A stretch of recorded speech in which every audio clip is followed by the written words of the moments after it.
Cole Pigeon of Bayport, Minnesota, is facing 4 felony charges, different variations of assault against a corrections officer who was stabbed with a jail-made knife of sorts.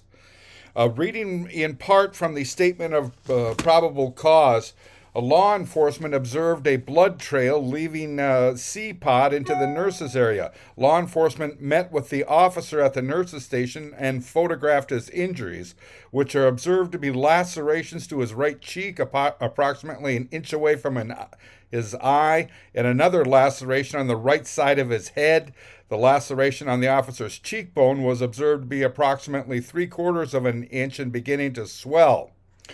A small gray piece of metal was recovered that was believed to have been part of the weapon that was used. The weapon was discovered to be a piece of metal that had been removed from a piece of a ping pong table and had been fashioned into what's commonly referred to as a shank or shiv.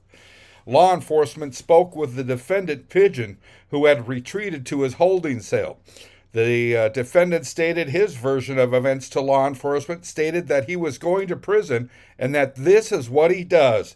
The defendant stated that he was amped up and ready. The defendant stated that he did not have a particular problem with the officer.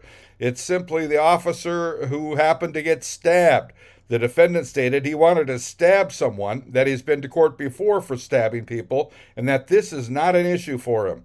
The defendant stated he was frustrated about his court proceedings and that any chance he got, an officer would get stabbed unless he was placed in a more secure area.